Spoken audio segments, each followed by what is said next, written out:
I came back to find a bridal arch on my porch, a wedding tent over my vegetable garden, and a stranger in stilettos asking if I could valet her Range Rover. I hadn't been gone more than 2 weeks, but somehow in that time, my house had been transformed into someone else's dream venue, and I was apparently the staff. I stood there, still dusty from the mountains, my backpack slung over one shoulder, staring at the white satin chairs lined up in perfect rows across my front lawn.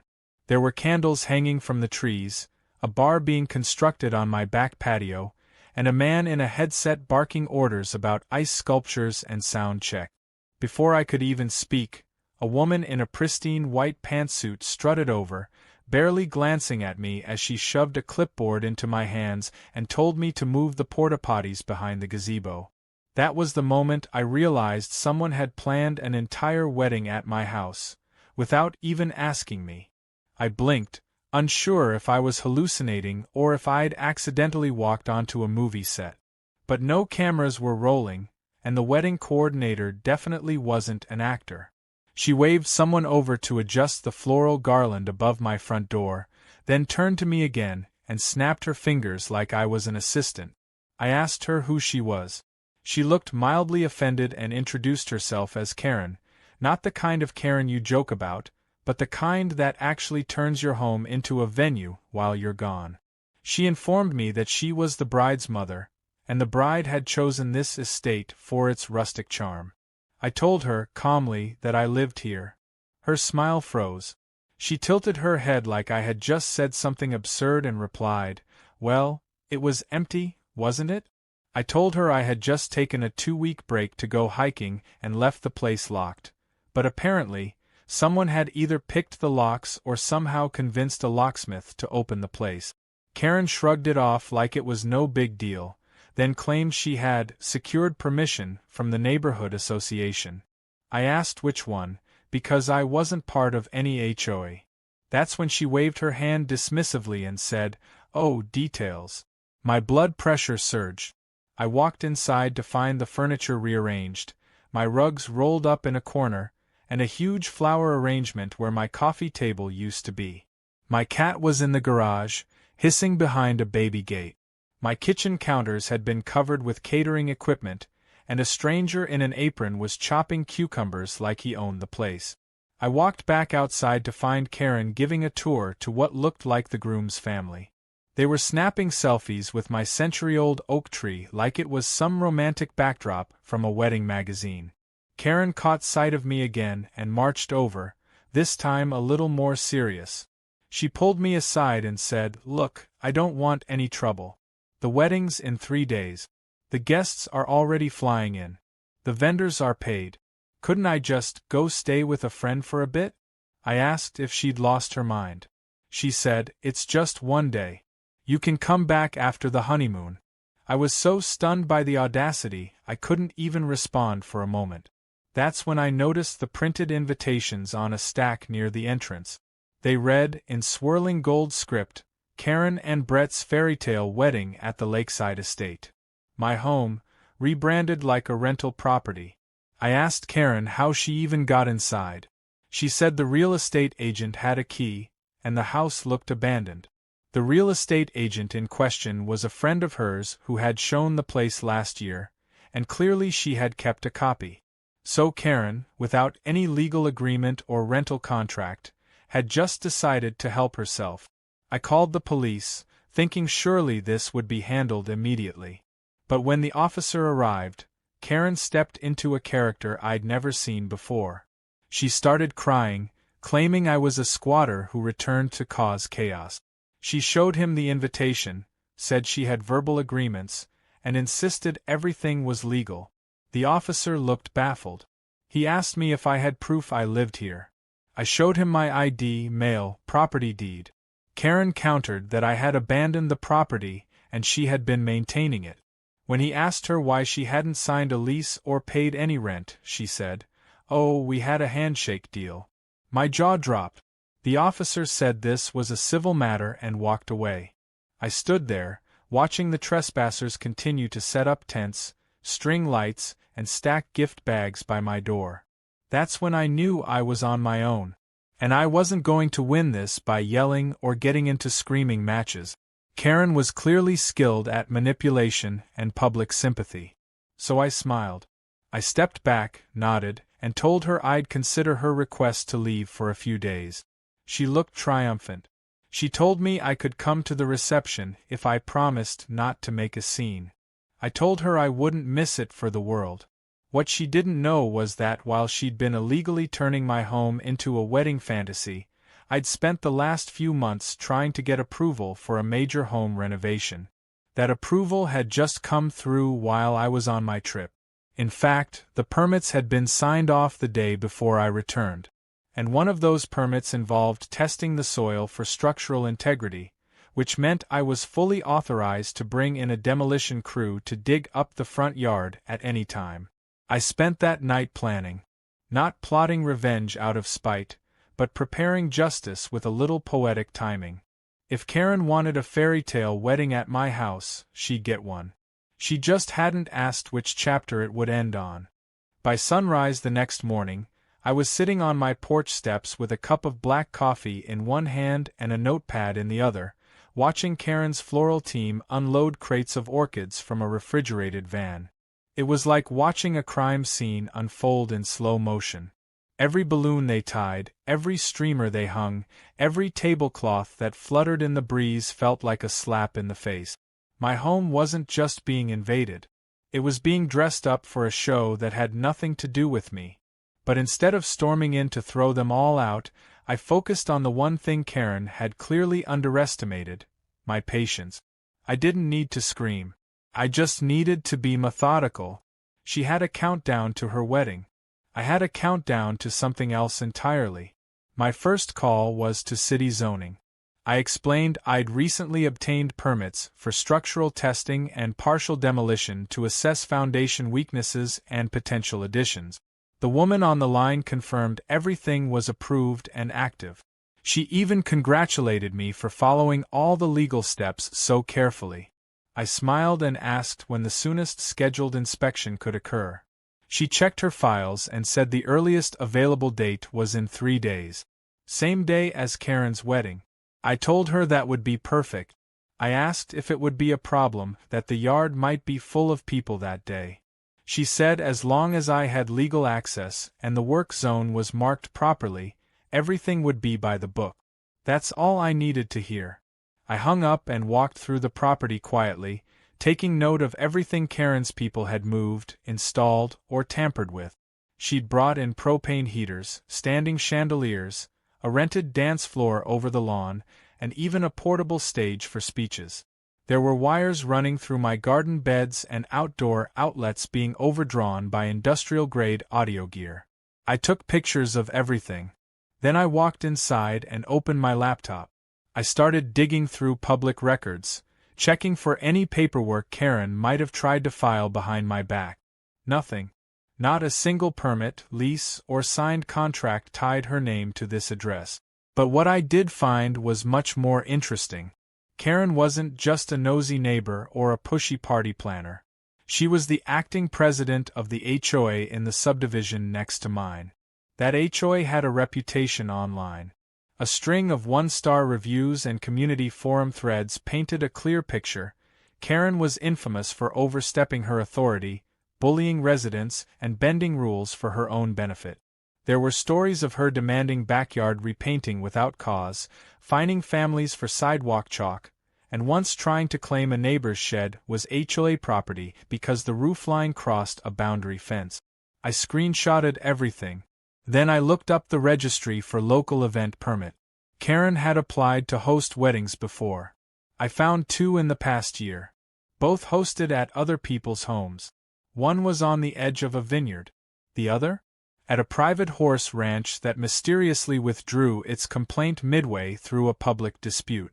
This wasn't her first time hijacking a location. It was a pattern. She preyed on quiet properties, manipulated legal gray areas, and relied on social pressure to keep victims silent. I knew I needed proof beyond paper. So I went back outside with my phone tucked in my shirt pocket, camera rolling. Karen was instructing a group of servers about wine pairings when she spotted me. She marched over with that plastic smile of hers and asked if I had made a decision about vacating the premises during the big day. I told her I might consider it if I understood a bit more about her arrangement. I asked who her contact was for the venue, if she had a rental agreement, or if there was some kind of event insurance policy in place. She hesitated for a moment, then said, well, obviously she didn't think she needed all that since the property was unclaimed when she found it. I raised my eyebrows and asked again. She changed tactics and said she had verbal approval from someone in the HOA, and that the association had agreed the space was ideal for community exposure. I asked if she meant the HOA she was the president of. She smirked and said, well, of course.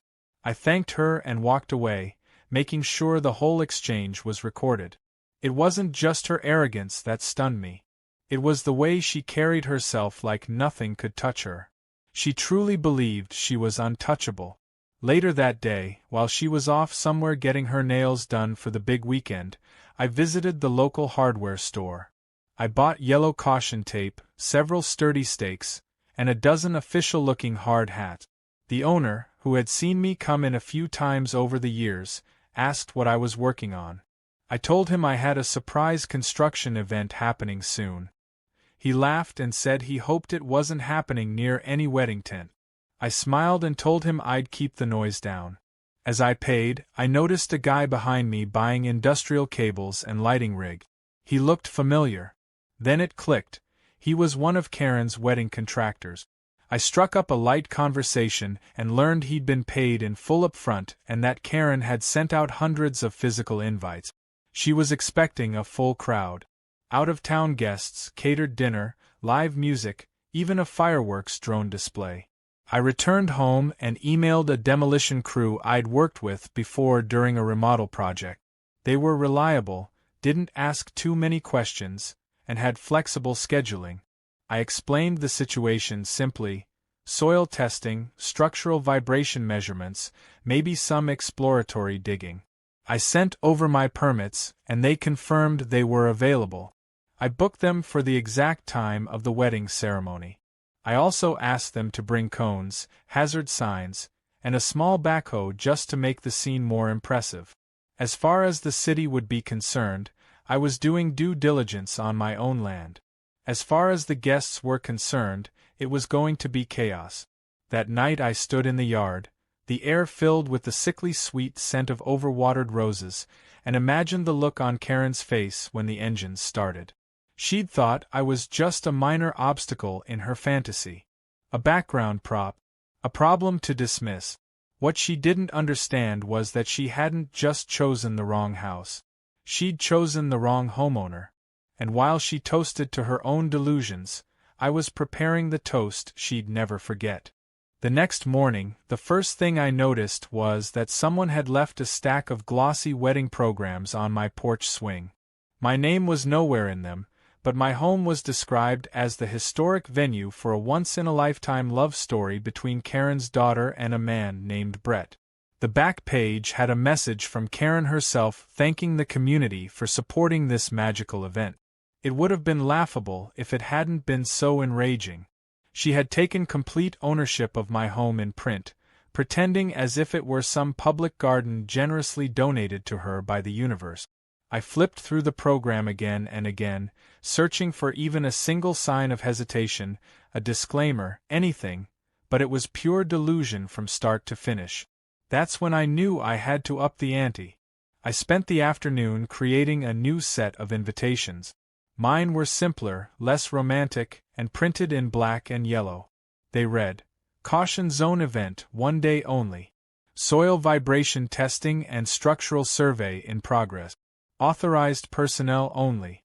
I printed 50 of them and sent them to the neighbors who lived within sight or sound of my property. Each came with a note explaining the test and an apology for the potential disruption.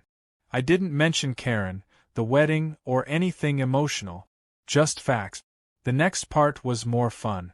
I ordered high-visibility caution signs from a local printer and requested same-day delivery. Each one had a symbol of a hard hat and the words Danger Site under inspection. The demolition crew confirmed their attendance and said they'd bring cones, fencing, and a few extra workers to help make the whole thing look even more official. Around dusk, as the golden light made the wedding tents glow with artificial charm, a man parked a large truck filled with crates labeled fireworks display. I approached casually, pretending to take a walk, and asked how long the setup would take. He explained it was a full drone light show, choreographed to music, with multiple aerials and heart-shaped sky bursts. Karen had gone all out. She had apparently submitted a noise complaint waiver, and was paying for a silent drone flight path waiver too. I nodded, thanked him for the info, and mentally filed it under things that would not be happening. I walked back to my house and reviewed my zoning paperwork again, just to be certain. Every legal angle was covered. I had the right to inspect. I had the right to dig. And most importantly, I had the right to reclaim control of my land at any time. No one, not even Karen, could take that from me. The next morning, I woke up to find 3 people in tuxedos rehearsing their steps on the newly constructed dance platform outside my living room window. Karen stood nearby, clapping along, barking commands about tempo and posture like she was directing a Broadway show. I stepped outside and offered coffee to one of the guests. He accepted with a confused smile. I asked how he knew the bride. He said he was actually the groom's brother and had flown in early to help. I asked how he felt about the venue. He hesitated, then chuckled and said it was a bit over the top, but definitely memorable. I pressed a little, saying I hoped the couple had checked with the owner before going full production. His expression changed. He leaned in slightly and asked, "Wait, aren't you the owner?" I nodded. He blinked, then laughed like I had told a joke. I held eye contact. He stopped laughing. I told him everything in about 2 minutes.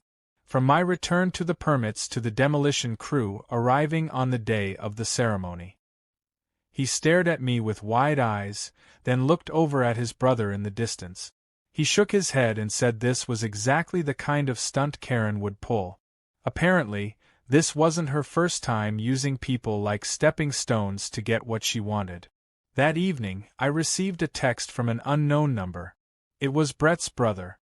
He had recorded a short video explaining Karen's history, her tendency to lie or pressure people into giving her favors, and her total disregard for boundaries.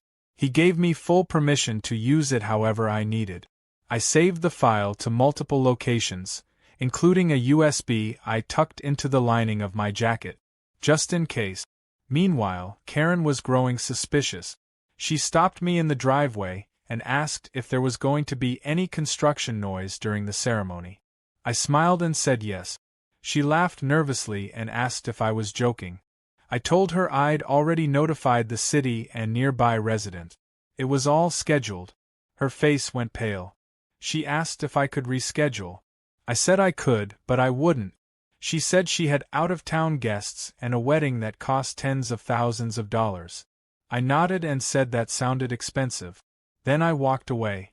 Later that night, as a string quartet rehearsed under a canopy of fairy lights, I made a list of every ridiculous thing Karen had done. Not to fuel my anger, but to keep my mind clear. This wasn't about revenge. It was about standing up for myself. She had lied, manipulated, and stolen my home without an ounce of remorse. And she did it all while smiling, dressed in pearls, sipping champagne like nothing could ever come back to bite her. But it could. And it would. I finalized the schedule with the demolition crew and confirmed arrival for 11 a.m. sharp. Karen's ceremony was at noon. At midnight, I walked through my house one last time and checked all the surveillance cameras. I'd installed a few discrete recorders in the garage, living room, and porch. Nothing too obvious, just enough to document any further intrusion or damage. I even set one near the cake table that was now parked inside my dining room. It had been delivered early and was sealed in a glass box with temperature control. Karen had told the bakery my kitchen was available for prep and storage. She'd done all of this without ever speaking to me directly as a person. I wasn't a neighbor in her mind. I was an obstacle, a detail to be pushed aside. But she'd made one mistake. She assumed I'd back down. As the lights dimmed and the hum of the generators quieted, I stood on the back porch looking out at the glowing white chaos she had orchestrated across my lawn. It looked like something out of a bridal magazine. But to me it looked like a battlefield. Not because I was angry, but because I was ready. The clock was ticking. Every moment brought me closer to the point of no return. And for once, I wasn't afraid of what would happen when it came. I was counting on it. The sound of birds was replaced by the grumble of diesel engines. The sun had barely cleared the trees when the demolition crew's truck backed into my gravel driveway. Bright orange cones were unloaded and placed neatly along the edge of the road, while two workers carried out yellow barriers that said caution and site in progress. I stood at the gate sipping my coffee, watching Karen's perfectly curated wedding set transform into a pending construction zone. The look on her face when she stepped out of her rental SUV and saw the excavator in her wedding aisle was something I wished I could bottle. Her jaw dropped.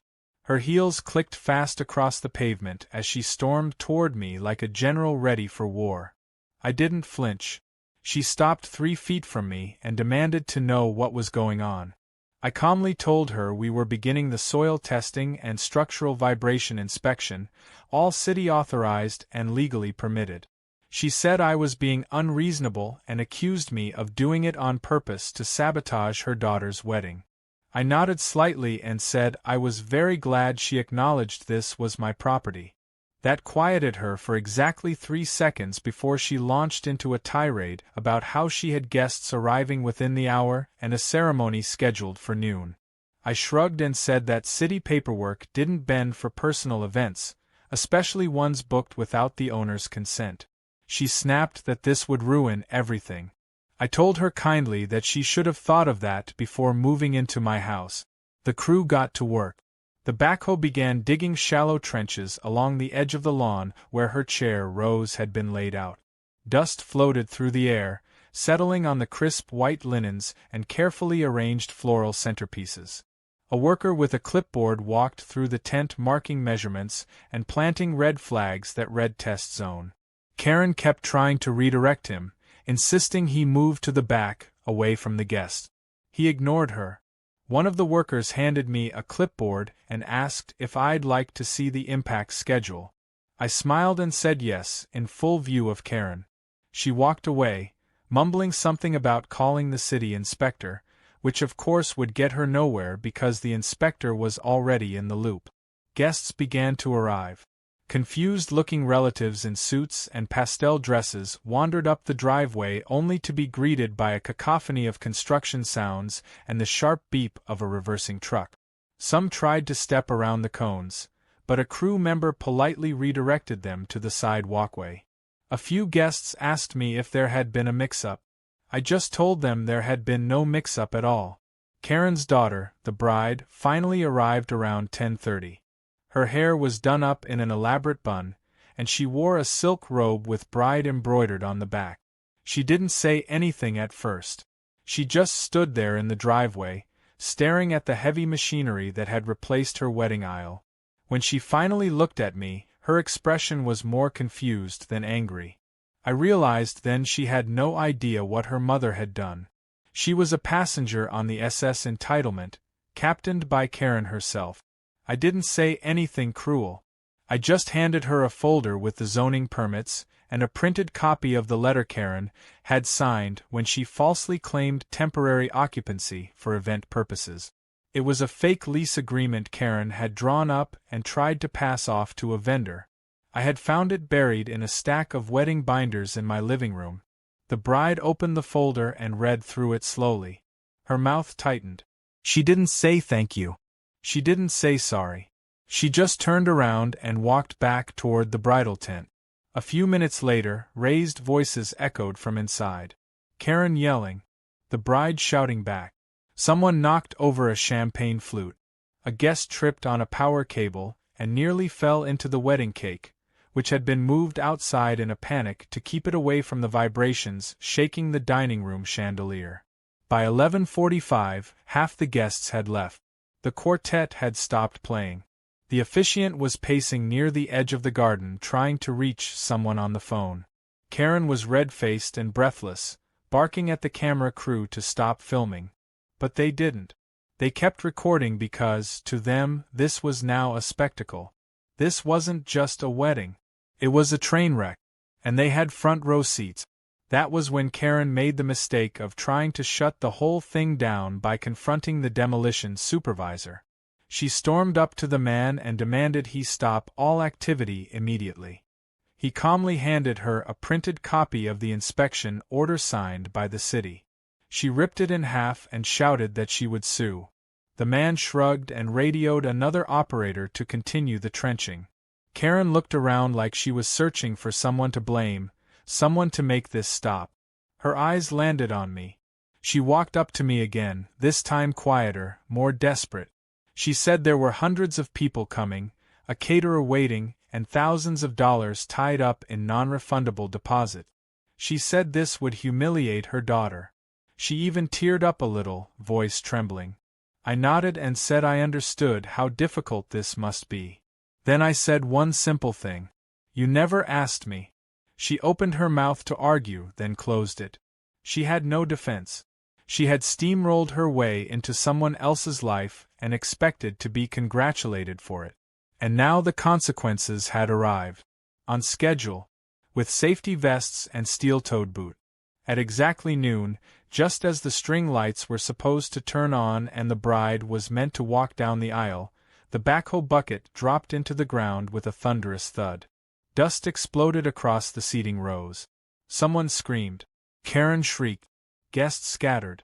The tent buckled slightly under the vibration, and a floral arch collapsed onto the aisle. One of the catering tables tilted, sending dozens of hors d'oeuvres tumbling onto the grass. A bottle of champagne popped, not in celebration but because it had fallen from a tray and hit a rock. The photographer tried to capture something salvageable but eventually gave up and began taking photos of the chaos instead. I stood perfectly still in the middle of it all, watching the moment Karen's fantasy shattered like the crystal goblet now lying in pieces by the koi pond. By 12:30, the ceremony had been cancelled. The bride had gone back into the car, her makeup smeared, her eyes swollen. Brett was nowhere in sight. Karen was pacing back and forth, yelling into her phone, trying to find someone to blame, someone who would make her feel like this hadn't been her fault. But there was no one left to lie to. No more excuses. She had scheduled her wedding at someone else's house without permission, and now she was watching the consequences play out in real time. I didn't gloat. I didn't mock her. I just let the moment speak for itself. And oh, did it speak! The rumble of machines. The crumpled programs. The fading perfume of trampled roses. Karen's dream was over. My property was mine again. And the next part was going to be even more satisfying. Because this disaster wasn't just going to stay here. It was going online. The following morning was still and quiet, almost too quiet for a house that had just hosted a wedding explosion. The chairs were gone, the arch dismantled, and the expensive floral arrangements now lay wilted across the driveway like fallen soldiers after a losing battle.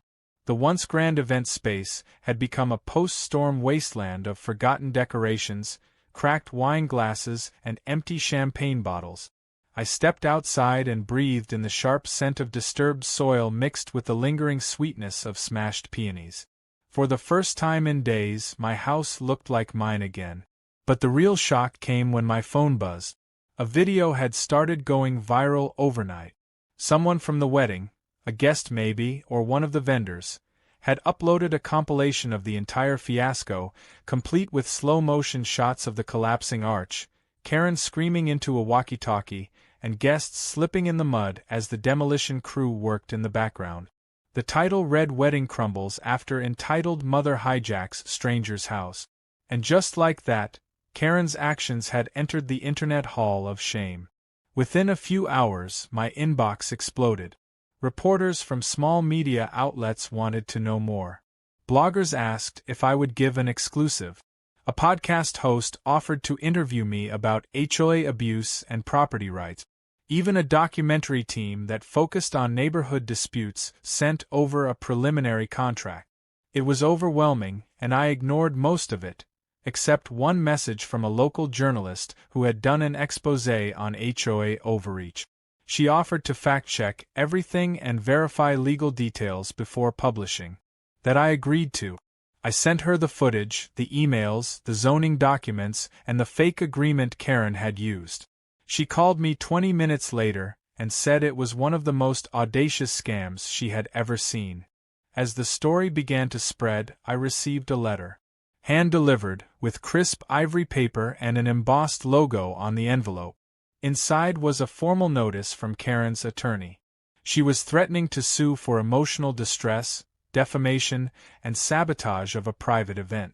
I read the letter once, then laughed out loud.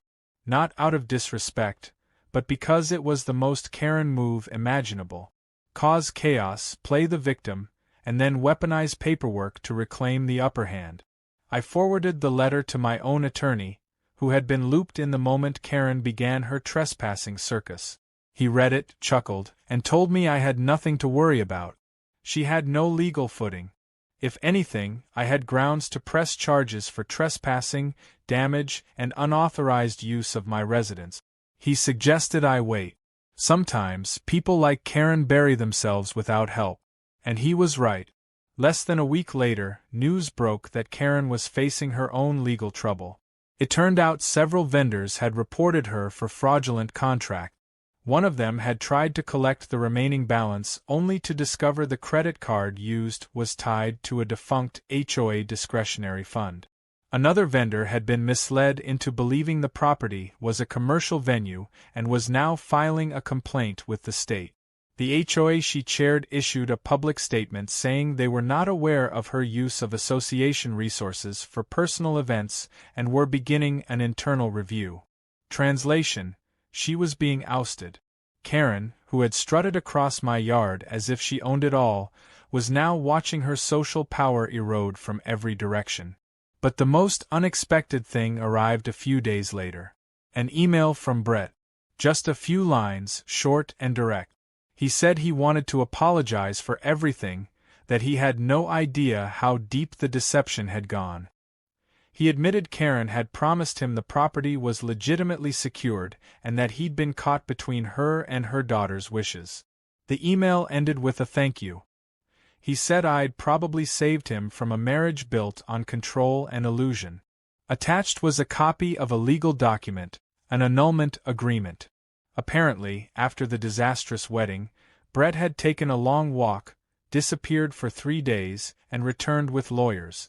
Somewhere in the chaos of it all, a strange sense of calm settled over me. I had never set out to ruin a wedding or destroy someone's fantasy. I'd only ever wanted to come back to the home I had worked so hard to rebuild.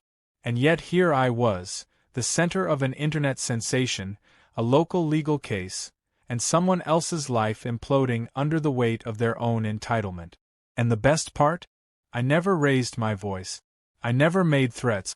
I simply held my ground, let the truth do the talking, and let Karen dig her own hole, literally and figuratively.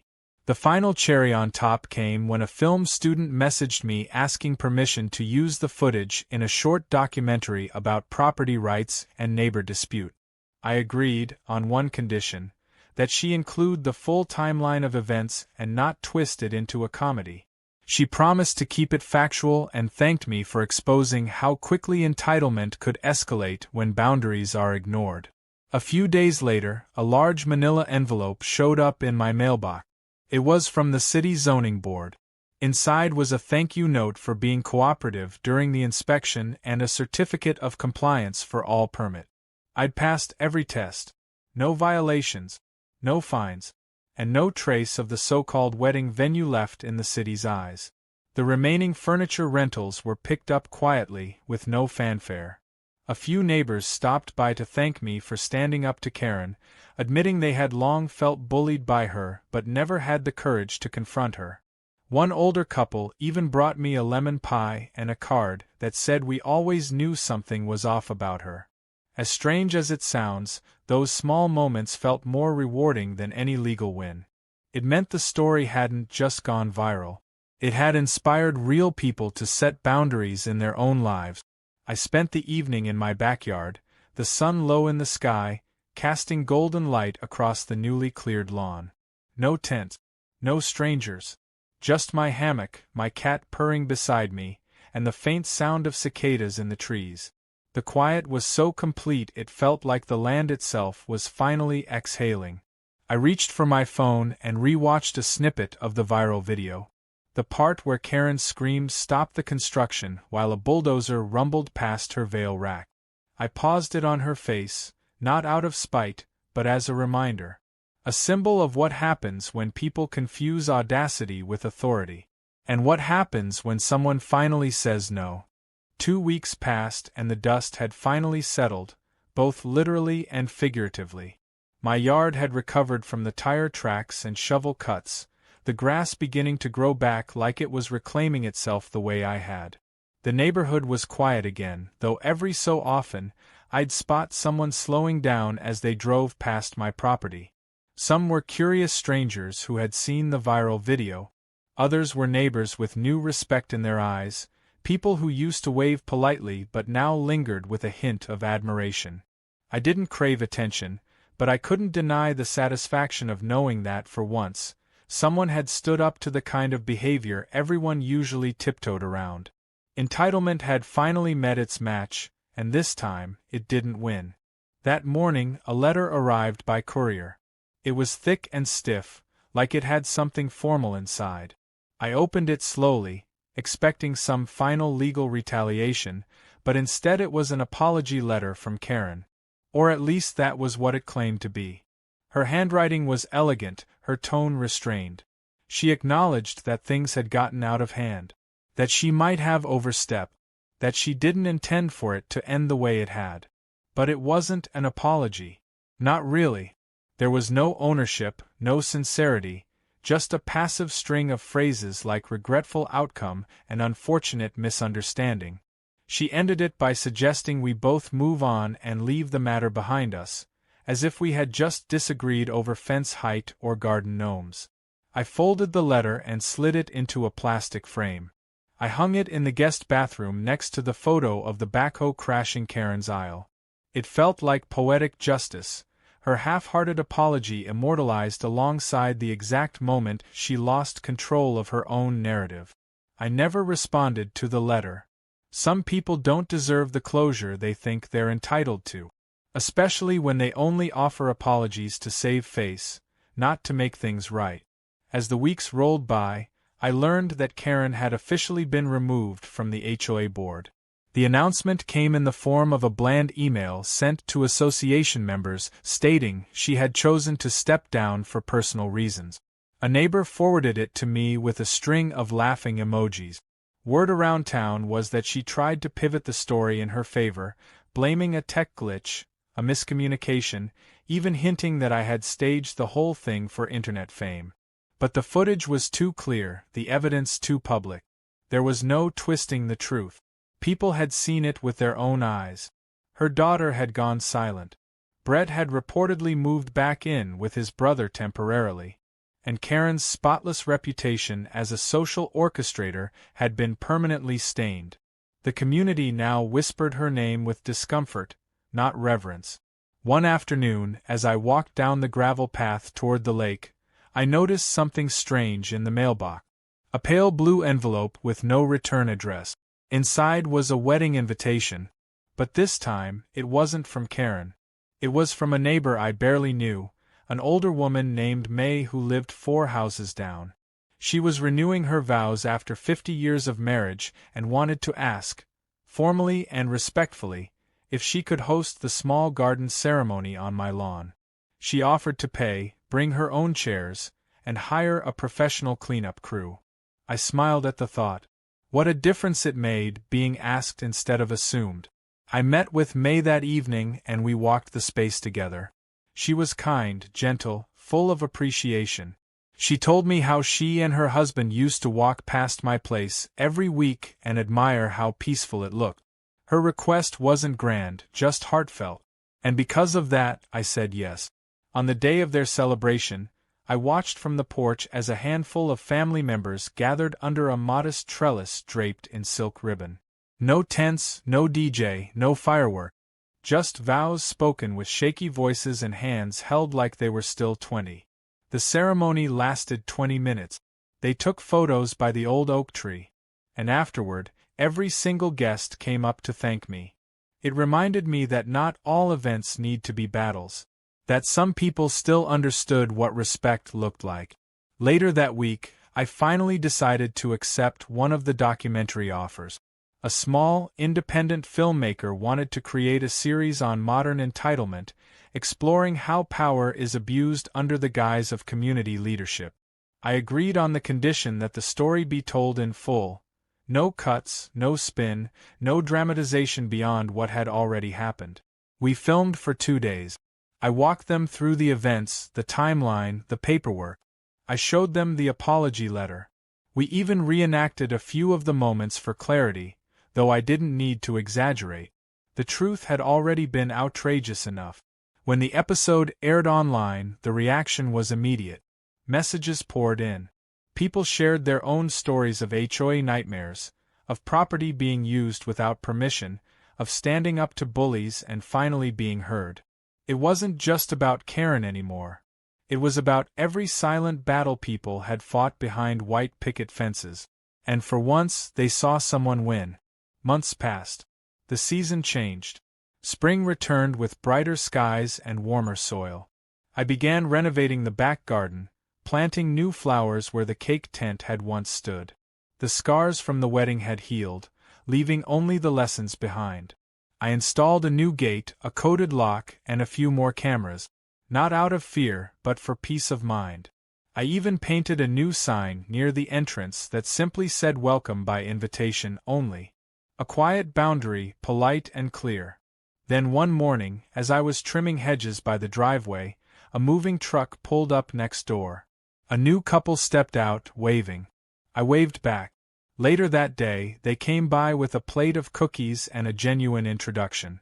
No assumptions, no requests, just neighbors meeting neighbors. We talked for a while. They asked about the viral story and laughed nervously when I confirmed it was true. The husband said he had actually seen the video before they bought the place. The wife added that it was the reason she knew the neighborhood had finally changed.